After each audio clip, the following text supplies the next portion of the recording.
Good morning. Good morning. Well, let's get into it. Yes.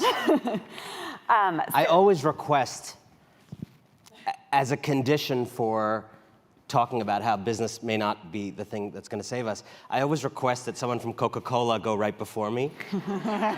I just feel it sets me up well. Well, she asked for debate, so. Yeah. So for those who don't know, your book, Winner Takes All, has been seen as a bit of, and I'll use my own words, a takedown of a lot of what we do here in this room. So a takedown of philanthropy, a takedown of corporate responsibility. And so we're prepared a bit for you to challenge us a little bit. But I have to say, the more I read your book, the more I realized actually we agree. So it's not so much a takedown, but perhaps it's there's an opportunity to actually better understand what we're doing and why we're doing it. So I'm going to get back to that in a moment. But for those who haven't read the book, tell us your premise. What's the core paradox that you talk about, and how did you come to that perspective? The paradox is, in some ways, one half of it is captured by the fact of this room, and rooms like it all around the world, which is that undeniably, we live in an age in which elites, plutocrats, corporations, people who made a lot of money in corporations a long time ago, all of the above, are doing an extraordinary amount of things to try to make the world a better place. Not just by writing checks, not just by, but leading the quest for social change, having events like this that are entirely about those kinds of themes. More money being given away now than ever.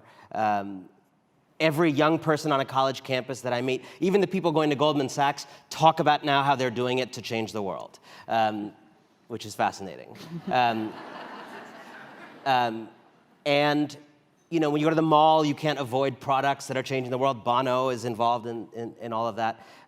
Social enterprises everywhere you look, converting poop into coffee, and helping an African country that the social entrepreneur has not been to, but is very passionate about saving. So there's no question that elites are trying very hard, and maybe you could argue, as I do in the book, that this is one of the most socially concerned elites in history. That's half the paradox. All of those are input variables. All of those are activities. None of those are outcomes. They're activities.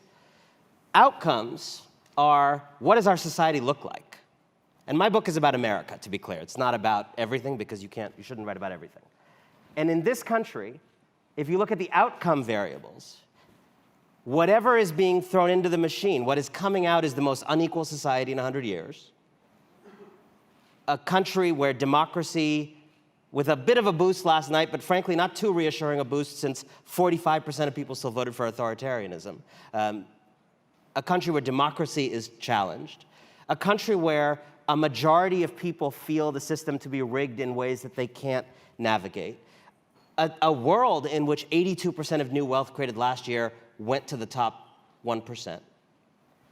And a country, by the way, in which the majority of Americans have not essentially gotten a raise since 1979. So the paradox is all this amazing elite activity that has not changed the fundamentals of a callously unequal society. And so the question that I started the book with is, what's the relationship between this extraordinary elite helping, and CSR and sustainability and those kinds of things are one aspect of that, and the elite hoarding? What's the relationship? And one possible relationship is it's working, but it's just not working fast enough. That's the drop in the bucket theory.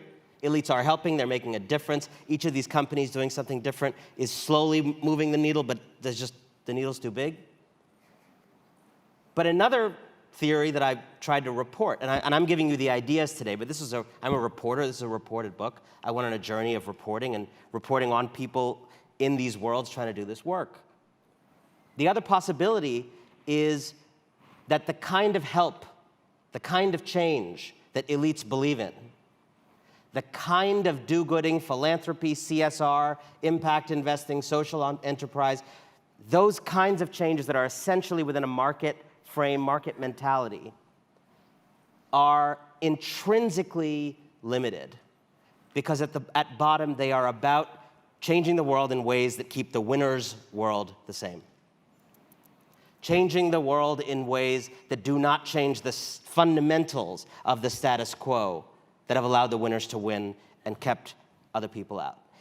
And so as I went on this reporting journey, I found various kinds of initiatives of the kind that people in this room and others and many of my friends work on that I think make a difference, but continue to be the allies of making a killing also in ways that are causing the very social problems they're solving.